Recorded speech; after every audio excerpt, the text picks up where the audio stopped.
it going, everybody? Welcome to this week's episode of Perfect Reload Weekly, where we take a look back at the week in video game news. My name is Steve, and as always, we are joined by just the most joyous presence in all of our lives, Christian Slater. Christian, what'd you do this week? What are you up to? Another day successfully evading the Royal Canadian Mounted Police. Those Tim Hortons morons are never going to catch me. My soda trafficking empire is unmatched. Yes, I have told you time and time again that what you are doing is... Actually, what you're doing, it probably is illegal, but they have Coca-Cola in Canada. I don't think they need you to bring them rare and exotic American Coke. I think it's all the same up there. But I don't know, maybe I don't know, I don't live there. Maybe it is different. Maybe it is maybe London, Ontario needs a steady stream of American Coca-Cola to keep things running, to keep to take the edge off, I guess. I don't, who the hell knows anymore. But this podcast is not about Coca-Cola. It is about video games, and video games were played this week. I actually had time to spend a little bit of time, at least, with several different games. But I ultimately, I was hoping to have played a little bit more. Last night I was just burnt out from the week. It was a long week. A lot of classes, a lot of training, not getting home until 10, 11 at night, and then having to get up, super early the next day, just not leaving me a lot of time. So I was hoping to maybe play a little bit more yesterday. But I was like, you know what? I need to do something different. So I decided to read a book instead. But games were still played. I guess we will start off with probably the biggest game in the world. I didn't have time to check it out last week when it released, but I have since played some Palworld.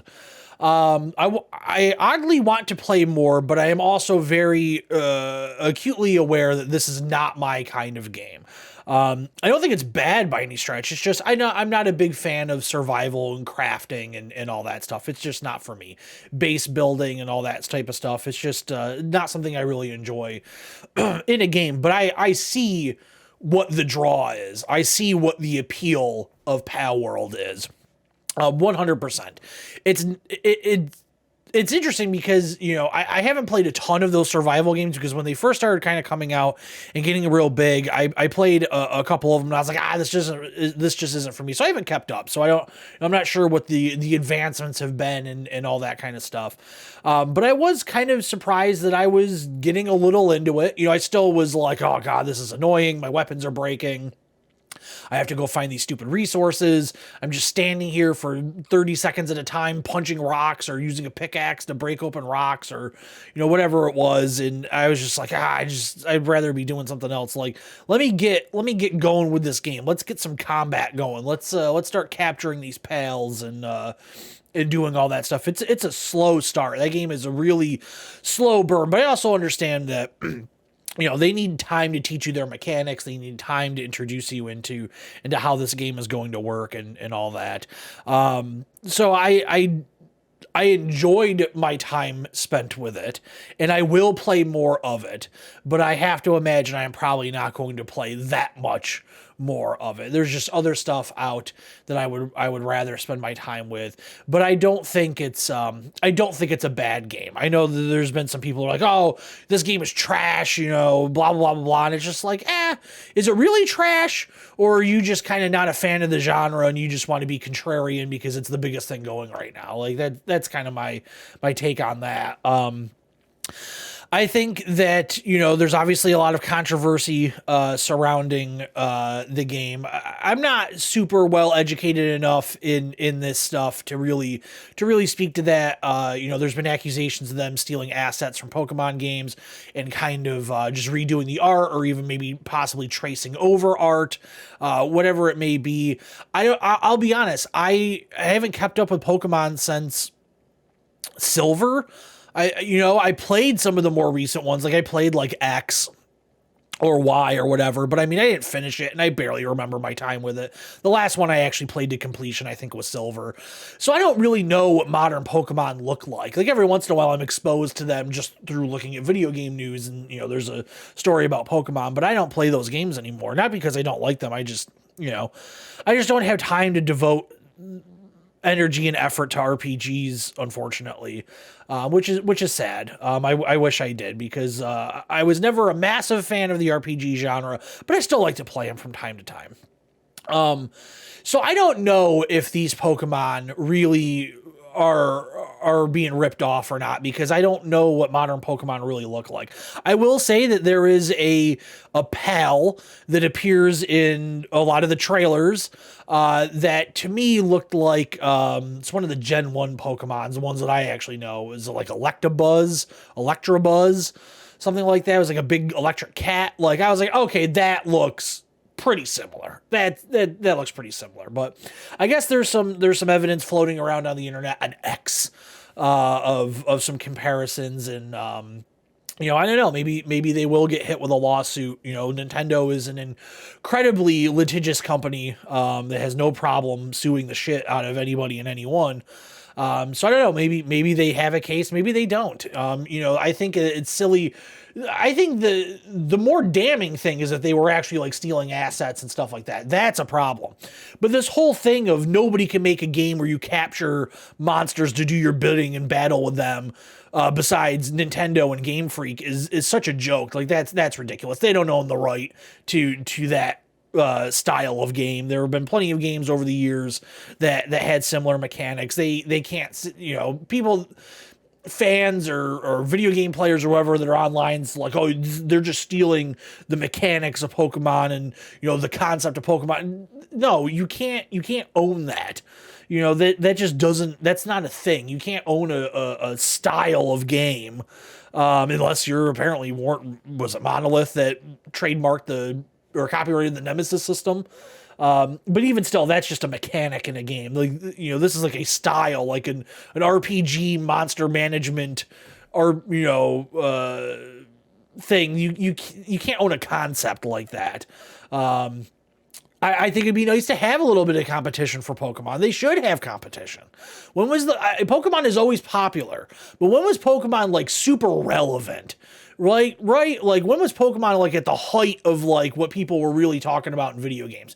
Like, it always sells well, it has an evergreen fan base, but when was it like, oh man, Pokemon, like that Pokemon game this year was like really amazing? Like, you don't really hear a lot of people say that. It's just like, yeah, I bought it because I always buy them and I like them and I like the new designs and it was a fun game and blah blah blah blah. They're kind of the same thing, rinse and repeat for the most part, from what I see looking outside in. So I think it's good for them to have a little bit of competition. And Palworld, we'll get into it in the news, but I mean, it is an understatement to say that it's the biggest thing going right now, because it is. It is the biggest thing going right now. It is dominating the video game lexicon right now. It is as we say around here, is big deal. Palworld, big deal right now. Maybe it'll fade away and become a medium deal or a little deal, but right now it's big deal. And, we talk about the big deal games on this channel. That's what we do around here. So yeah, I will try to spend some more time with it, this week, if I have the time. I don't really know what's going to be going on this week, work wise, but, I will spend more time with it and get a little bit more, maybe have some more thoughts next week. But yeah, I can see the draw. It's just not for me. That's really kind of what it comes down to for me, I guess. So this game that everyone's talking about is just anime characters building workbenches and punching rocks for fluids? Yeah, pretty much. Yeah. People like that stuff. People like being half naked alone on a beach punching wood. It's back in my day, we punched deck. Now we're punching wood. So next up is the first game of 2024 that I have finished. I have completed my first game of the year. and that is Home Safety Hotline. I have a video up on the channel, spending a little bit of time with it, and then obviously in my own personal time, I went back and finished the game. From what I can tell, there are two different endings. I got the good ending. I got promoted at my job. I loved it. I thought it was fantastic. It is a brutal game of memory, though. You really need to study that book of all the different possibilities that could be people's problems when they call in. I think my main complaint with the game is that I wish they would mix things up a little bit with the story. So when it first starts, you probably know this by now, so there shouldn't be spoilers. But when you first start, these customers are calling in, and it's like, oh, you have black mold, or you have a mole in your yard, or carpenter ants, or something like that. And then very quickly, it is like, oh, there's a fantastical element to this, and there's demons and hobs and fairies and stair slugs and portals and metamorphosis and all this stuff. Once that happens, and that's just it. That's just the rest of the game. I think it would have been funnier if people call in and they're acting like, oh my God, is this some portal into another dimension? And it's like, oh no, it's just a beaver in your yard. Like, I wish they would have brought back some of the original, kind of possibilities and mixed it in there. I think that would have gone a long way with making a little bit of levity in the game. They really kind of just doubled down on the craziness as you go through it. But other than that, I thought it was great. It doesn't overstay its welcome, which it very easily could have if they had tried to drag it out to a super long game or anything like that. I'm looking right now. I wanted to see how long did it take me to finish Home Safety Hotline. Yeah, a couple hours. I think a couple hours is that's kind of where you want to be on this. One of the things that I really do appreciate is when you finish the game, and I won't spoil it too much, but when you finish the game, you get access to some behind the scenes stuff. And I think that was really cool. I really like that. I hope that, I don't know if maybe No Clip would do a documentary about the game. I don't know if they're interested in it or not, but I'd like to see somebody get an interview with, I think his name is Nicholas something. I apologize. I can't remember who developed the game. I think it's a husband and wife. And I'd like to see, so just some more information, just, about how they kind of came up with this. You get some backstory in the stuff you unlock at the end of the game, but I'd like to, let's dig further in. Let's talk about this game. But I really enjoyed it. And I had to laugh because with the way my life is, I figured, one of the things that I would be protecting consumers from would be a demonically possessed television that doesn't leave your home. Very funny. I'm surprised they didn't have depressed loser with a picture of you. Fair point.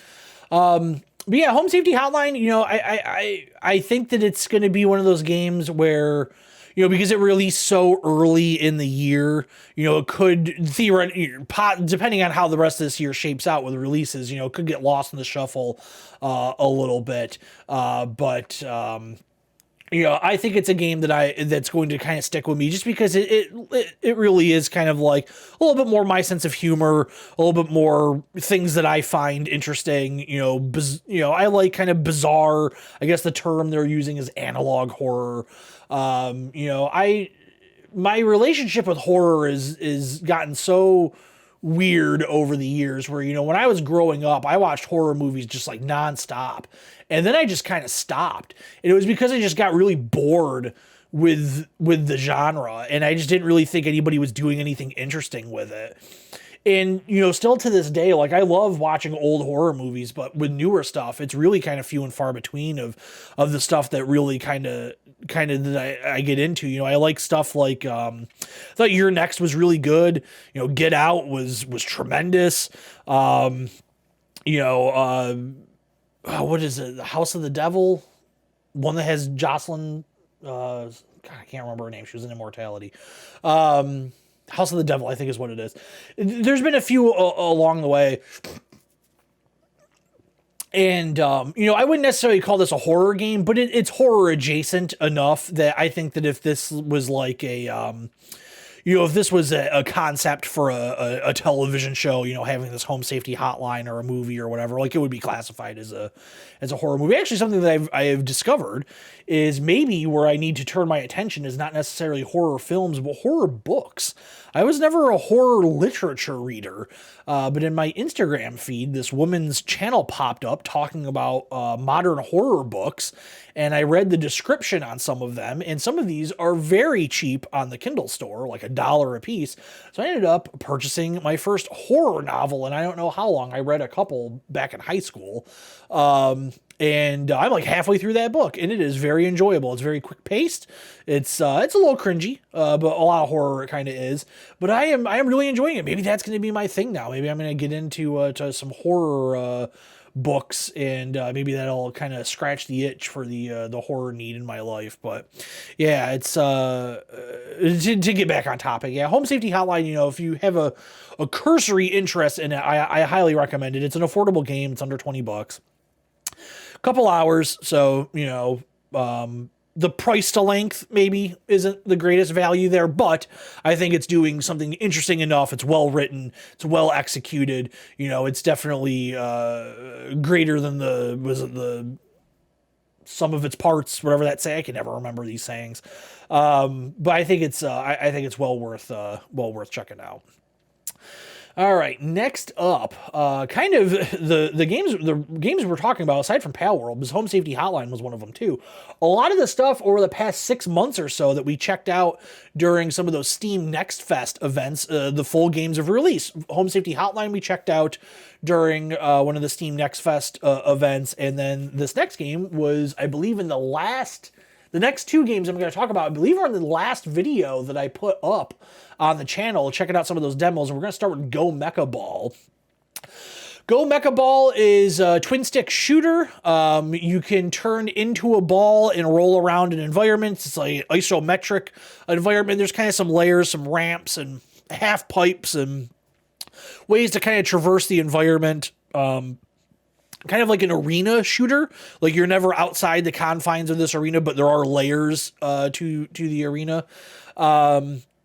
There's a handful of different mechanics. You can like stop opponents from attacking you by turning into a ball and kind of bashing into them. You can also turn into a ball and bash into people to regain ammo.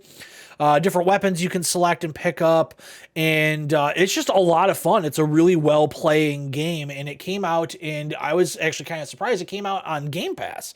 So I ended up downloading on the Xbox, and spent about an hour with it a couple days ago, and just really enjoy it. I really enjoyed it in the demo. It was one of my favorite things to come out of the last batch of demos that we looked at, and I would definitely recommend, if you have the means to Game Pass, to give it a shot. It is just it's a video game. There's not some crazy story. There is a story, like way more story than I would have thought. It's like, I'll be honest, I was like half paying attention to it. It's like cats traveling across planets, and then they build mech suits to try and get through portals or some shit. I don't know. I just like the way the game plays.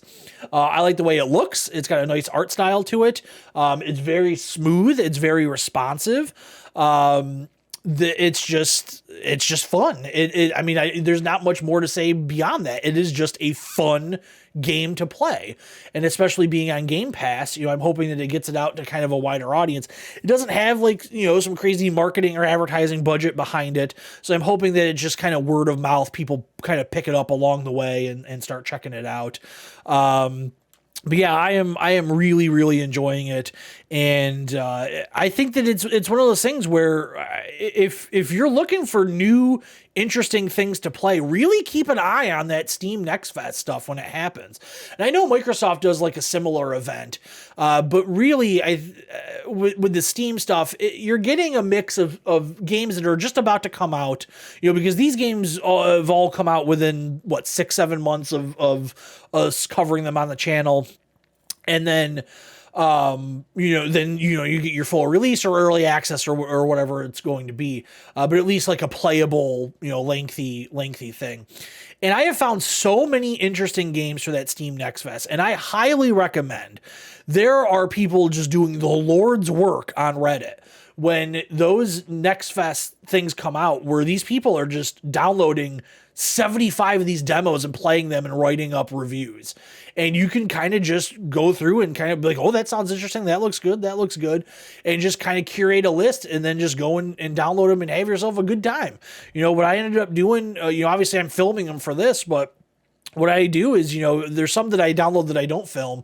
And I just take like an evening and just be like, okay, I'm going to block out an hour or 2 hours or whatever it is. And I'm just going to sit here and check out 20 demos of games, because some of the demos are very short. Some of them are longer.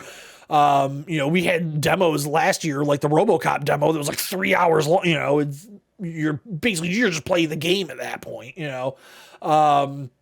but I really recommend it as a fantastic way to facilitate learning about new games, getting hands-on with them. Demos were such a big part of, if you're my age or older, our childhood. You got your demo discs from Pizza Hut, your demo discs from a magazine or whatever it may be.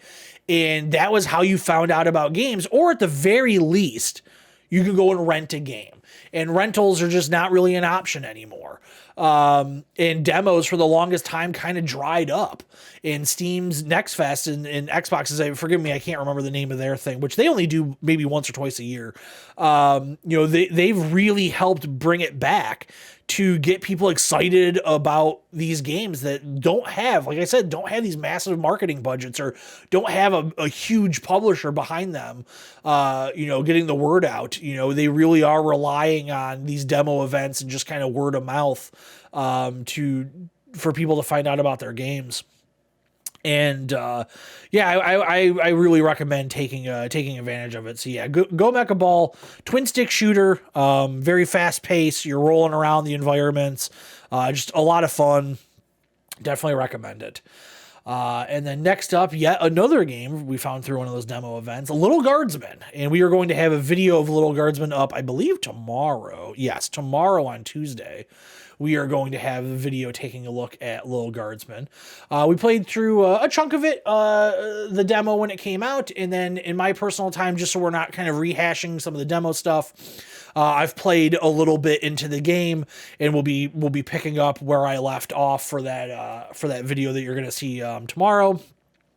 I am really enjoying it. Lil Guardsman, if you're not familiar with it, is essentially Papers, Please. People approach this gate. You are filling in for your father at a guard shack in kind of medieval times. And, you're deciding if you're going to let these people in or not. You have some tools to kind of help you along the way. You have like a truth serum, that you can kind of spray on them and figure out what they're going. You can x-ray them to see if they're maybe smuggling in contraband or whatever it may be. You can call people, because every day there's kind of like a list of rules put up, or not rules, but like, hey, if you notice anybody that fits this description, call this person, and you can kind of follow along. So it's a little bit to keep track of, but not overwhelmingly so. But I'm also still early in the game. I don't know if the entire game will be divided up like this, but so far it's been divided into days.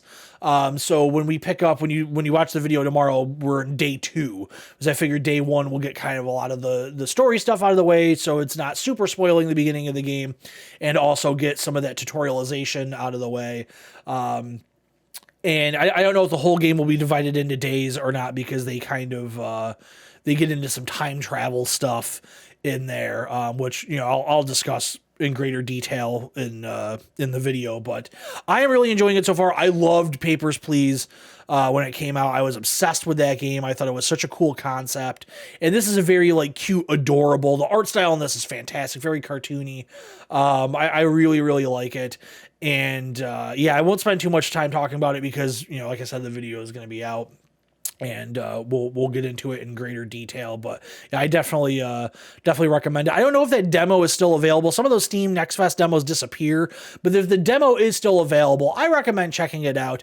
It's not necessarily a game I'm going to say run out and buy, because it is kind of a more niche concept for a game. You know, it may not be what you're looking for, but I would say that if the demo is still available, you know, give it a shot. If you're looking for something different, you know, even though we are starting to get some major releases of the year, you know, some of the major releases so far this year, not necessarily for everybody. So maybe you're kind of, you know, that post-holiday hangover of like, you know, it's going to be a couple months before the next thing I want to play is coming out, but I want to play something new. You know, maybe this is something that you could slot in there. And then the last thing just to touch upon is I was initially going to try and do a video for Yakuza it's not Yakuza anymore, but Like a Dragon Infinite Wealth. I realized that purchasing that game right now would be a very, very poor financial decision to spend $70 on a game that I am just not going to have the time to complete. The game, from what I can gather online, is absolutely massive, you know, 100 hours to complete it. I also didn't finish Like a Dragon. I loved it, but I did not get a chance to finish it. And I think one of the things I'm going to do is I actually think I'm going to try and take a little bit of time, if I have it available, to open up my old save in Like a Dragon and play through some more of that. And then I'll catch Infinite Wealth on a sale, maybe towards the end of the year or something like that. If there's a dead spot in the year, maybe I'll do that. But it's just too much to fit in right now. It's just don't have the time. But it looks great. I watched some footage of people playing it online. Looks great. The humor's still there. They made some cool gameplay changes with the way the combat works and kind of positioning and stuff like that. You know, bringing back some of the characters from the last game, but also introducing some what appear to be pretty interesting and, you know, could be memorable new characters. So I am into it. I just wish I had the time to play. I'm sorry, Christian, you had a comment about Lil Guardsman. You're saying I cut you off? You know, I think I would make a pretty good guard. I love judging people and filing paperwork to keep them away from me for reasons I just make up. Fantastic. You know what I would like to do is reenact the plot of Yakuza, or I keep saying Yakuza, Like a Dragon Infinite Wealth, and send you to an island. That would be fantastic. If you could just go live on an island, that would be wonderful for us all. But yeah, that wrapped up everything I played this week. And we'll be back in just a moment with the news. We are back with the news, and it's okay, everybody. It's okay. We can finally breathe. They have officially announced WWE 2K24. We can all just get back to normal as a society now. We don't have to worry about when it's coming out, who the cover athletes are. We are going to be safe. But yeah, March 8th, 2024, WWE 2K24 will be released upon the world, and in kind of a confusing manner, because they are going to continue to release this thing on older platforms.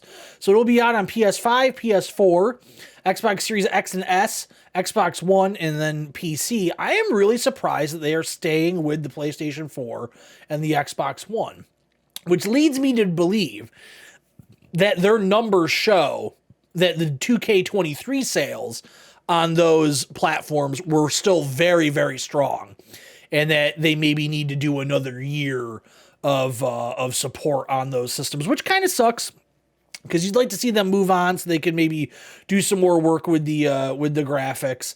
I do believe that they had some elements in 2K23, maybe even 2K22, where they were just not present on the older systems. I'm not positive on that, but I think that may be the case.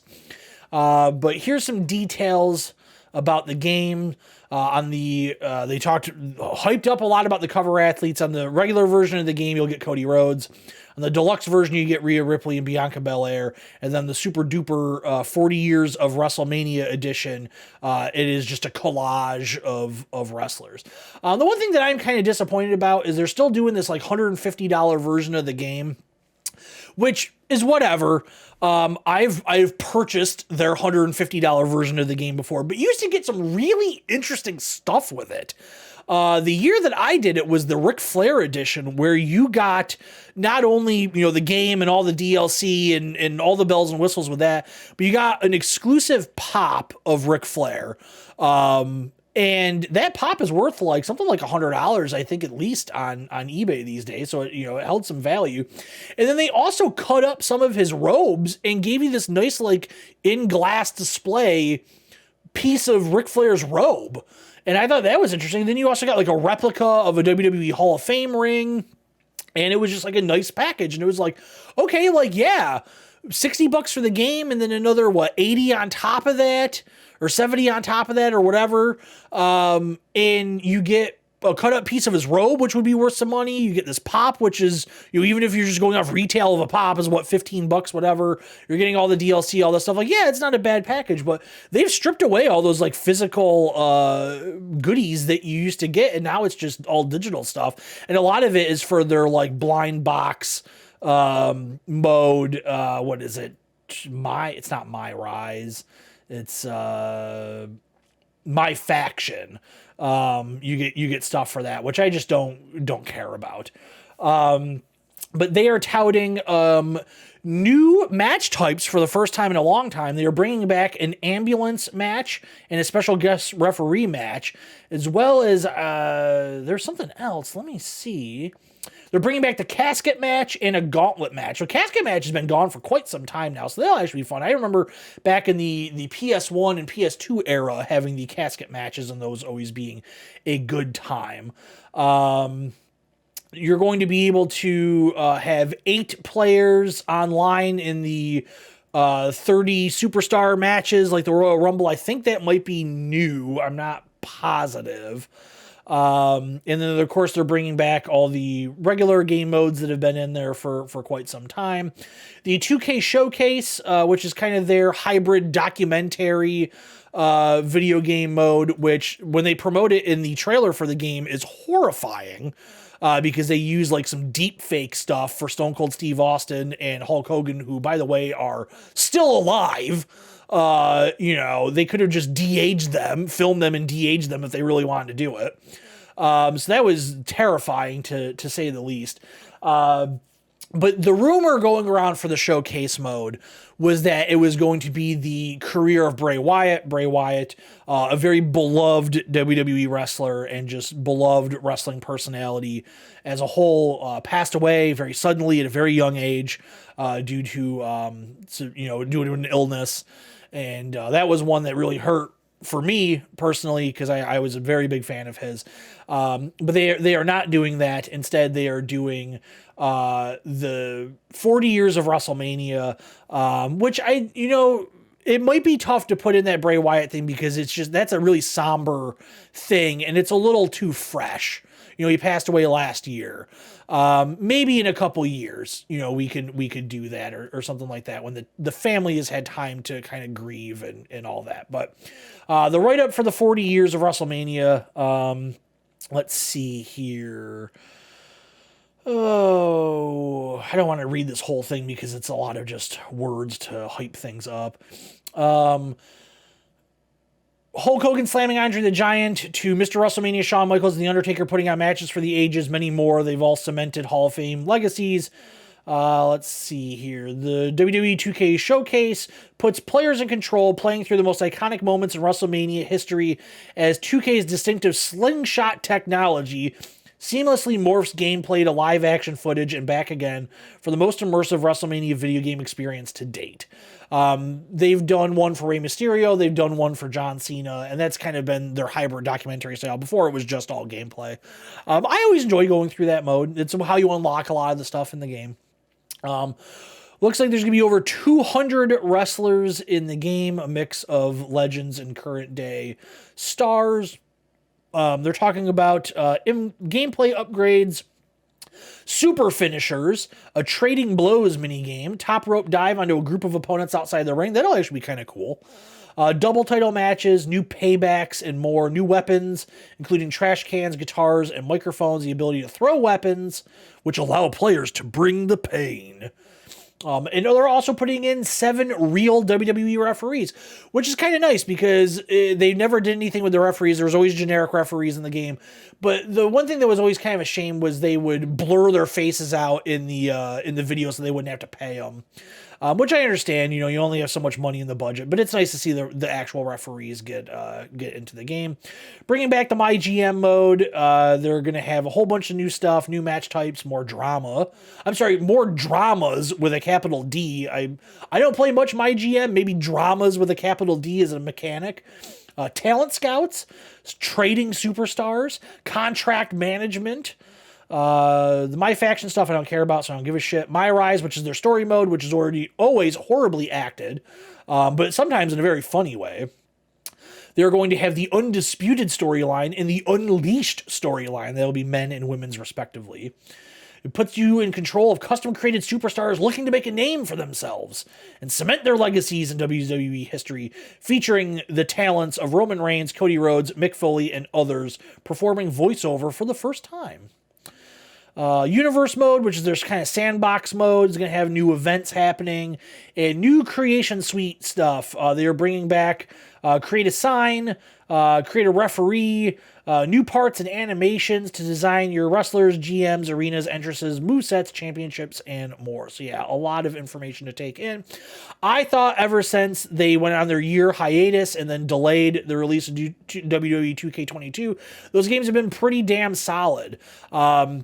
I didn't spend as much time with last year's game just because I was trying to play as many new releases as possible, so I just didn't have enough time with it, but I still probably put a good 60 to 75 hours into it. I genuinely like wrestling games, but I'm also just a big sports game fan. You guys have been watching the show, know that about me. Sports games are kind of my jam. I'm looking forward to it, especially after the fucking train wreck that was the AEW game. I still kind of feel like I haven't played a wrestling game since WWE 2K23 came out. I am excited. I am looking forward to it. We will, of course, be covering the game when it comes out. Maybe we'll do a stream that night that it releases. I imagine because it's a 2K game, they'll probably do an early release if you pre-order. So maybe we'll do that depending on how my work schedule is playing out.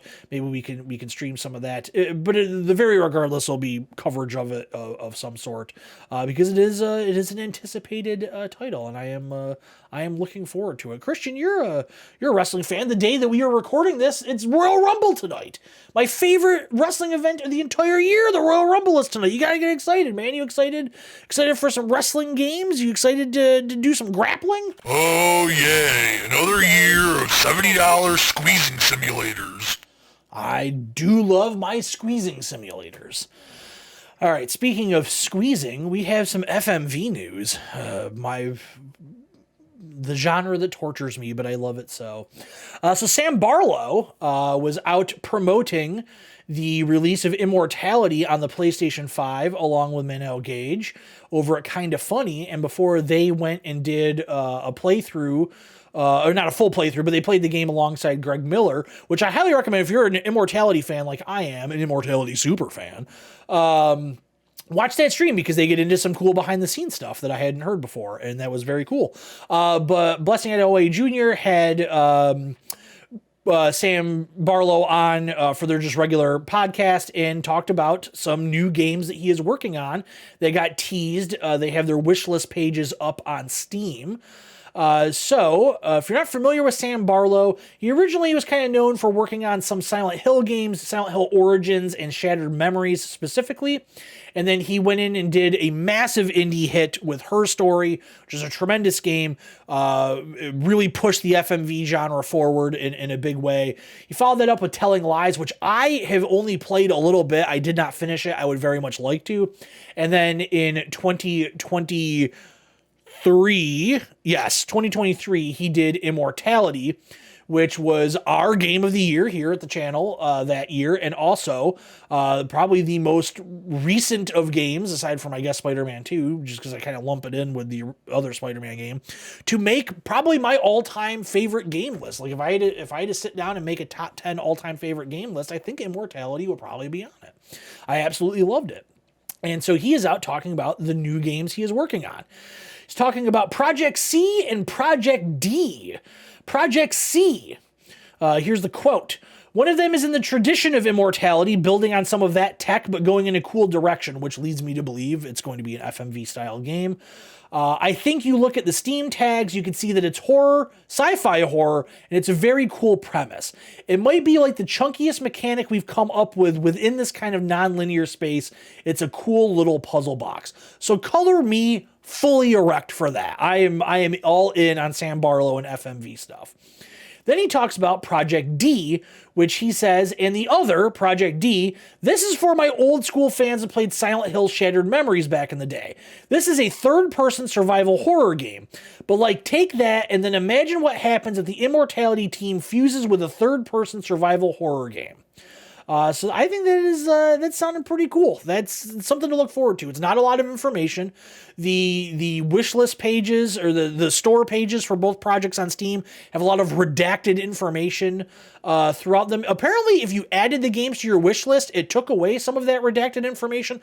I added them to my wish list. I did not notice a difference. Maybe the Steam app just wasn't working right. I don't know how that would be a thing. I don't know, but I didn't get any new information about either one, and I honestly just didn't bother looking it up either. I'm okay with just waiting like everybody else. But yeah, I am very excited. It's nice to see Immortality kind of getting a push again with it coming out on PlayStation. And then also the big thing with Immortality is the Lost and Cult thing, which let me see if I can pull up the the information on that.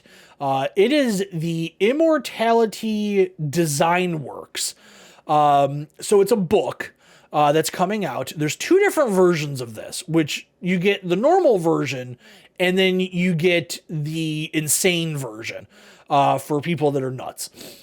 So the regular book is a hardcover book, 550 plus pages, and it has script stuff in it, notes about the game, some long form writing from Chris Schilling over at Edge Magazine.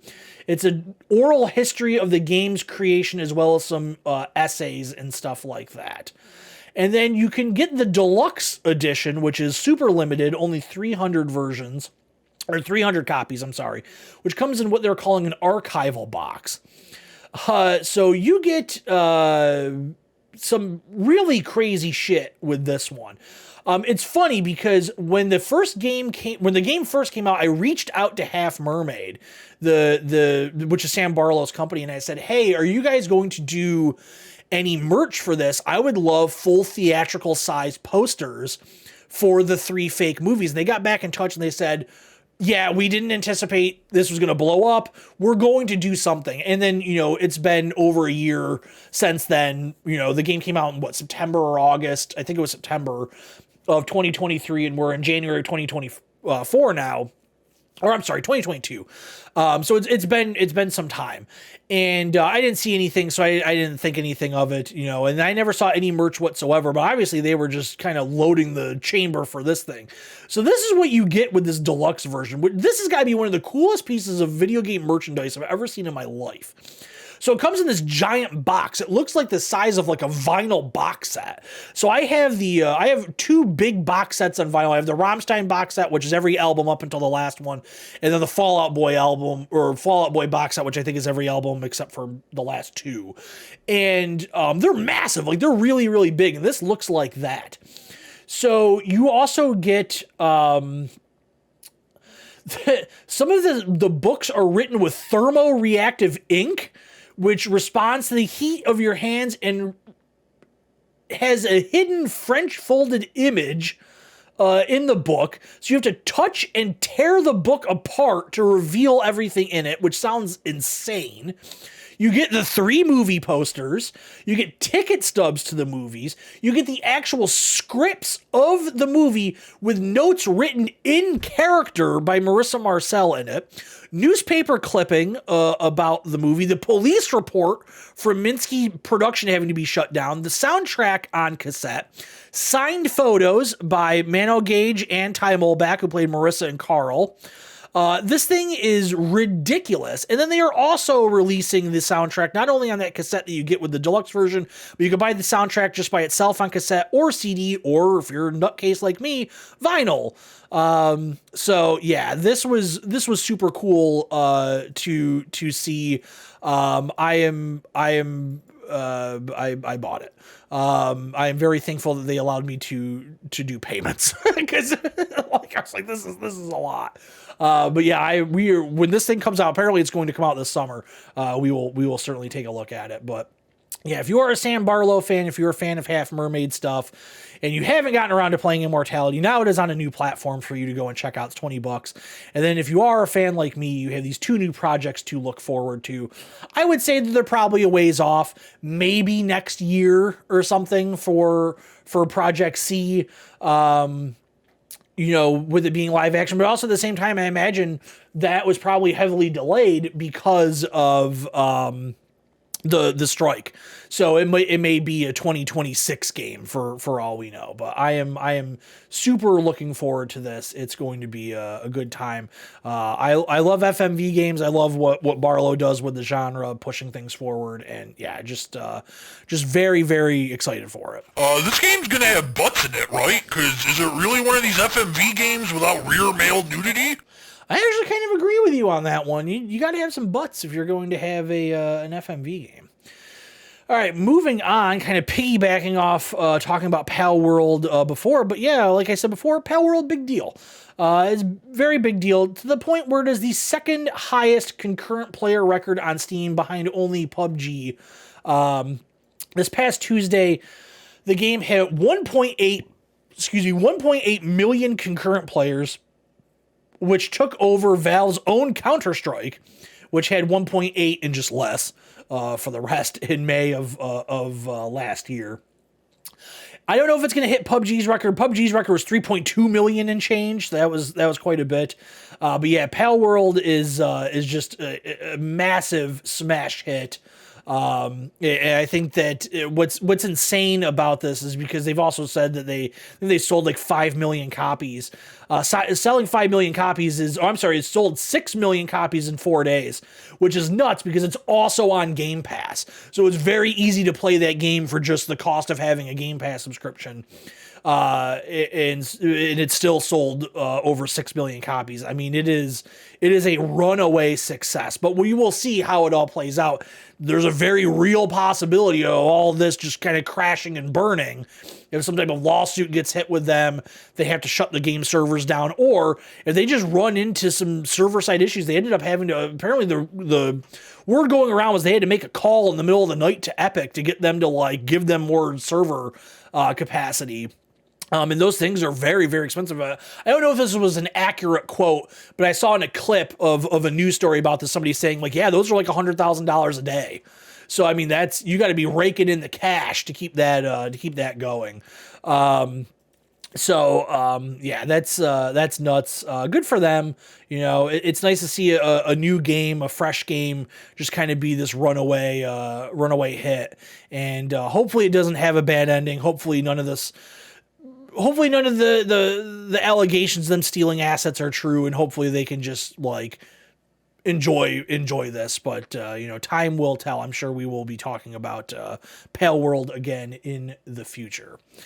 And then to round things out this week, kind of bummer news. Maybe I should have positioned this elsewhere in our list. But the layoffs in the video game industry are continuing. So far, since the beginning of the month, I am recording this on the 27th of January, over 5,000 people in the games industry have lost their jobs, and 1,900 of them were announced just the other day from Microsoft. This is kind of as a result of the Blizzard merger. They have cut 1,900 staff between Xbox, Bethesda, and Activision Blizzard, including Blizzard's president, Mike Ybarra, and chief design officer, Alan Adham. They also had to cancel a previously announced survival game. So the article here from VGC, this is from Tom Ivan. The senior leadership departures from the World of Warcraft developer were confirmed on Monday alongside the news that Microsoft is cutting 1,900 staff, as I said, across Xbox, Bethesda, and Activision Blizzard. Mike Ybarra spent more than 20 years at Microsoft. Now that he has seen the acquisition through as Blizzard's president, he's decided to leave the company. I'm sorry, maybe he was okay. So he wasn't laid off. He just decided to leave. I apologize. I misspoke on that one. Yeah, so the 1900 is roughly 8% of its overall gaming division. An message sent to staff, Microsoft's head of gaming, Phil Spencer, said the company would provide full support to those who are impacted during the transition, including severance benefits informed by local employment laws. The decision was taken after Microsoft and Activision Blizzard's leadership team set priorities, identified areas of overlap, and ensured that we're all aligned for the best opportunities for growth. So yeah, not good at all. It's just another example of companies that have just been hiring way too many people, and it's just not sustainable. And it's also, a lot of it is greed, where, I don't think any amount of over-hiring like this was going to be sustainable, even if people took pay cuts. But why are these CEOs, why are these presidents of companies that are putting their companies into these positions, why are they not losing their jobs? They're not taking a pay cut. They just stay, and they're like, oh, well, we made a mistake. Well, I guess we'll try again next time. So that's a little sad to see. And then another thing that's coming out of the story that's been popping up more and more over the past day or so is that I don't think this has been confirmed, but apparently some of the layoffs have been the department that Microsoft has internally that brings physical games out. So there's some stuff coming out around here. So let's see here. This is from Windows Central editor Jez Corden. It says, Microsoft has also shut down departments dedicated to bringing Xbox games to physical retail, which if you've seen the digital-only Xbox console leaks, well, you can get an idea of where Xbox is going here. It says, reducing retail teams does not necessarily confirm Microsoft is quitting physical retail for Xbox games yet. They can always outsource it, and they might be consolidating. So that's entirely possible. He continues to say, there are certain AAA level games with 80% of its sales coming digitally, so it's not too surprising. This is from Daniel Ahmed, Director of Research and Insights at Nico Partners. And this is all part of Corden's article. And then this is some editorializing from Tom Ivan at VGC saying, while most AAA games receive dual physical and digital releases, some are only available to download. As an example, last year's Alan Wake 2 and Xbox's Hellblade 2, which is coming out this May. So, I mean, we are getting closer and closer to a digital-only future with video games. We talked about it last week with the Ubisoft story. And you're just going to have to get used to it, unfortunately. Physical games are eventually probably going to go away outside of boutique companies like Limited Run and outside of maybe some crazy special edition stuff where they decide to do it. It's just not a thing. I'm okay with it. I stopped collecting games a long time ago. I do worry that there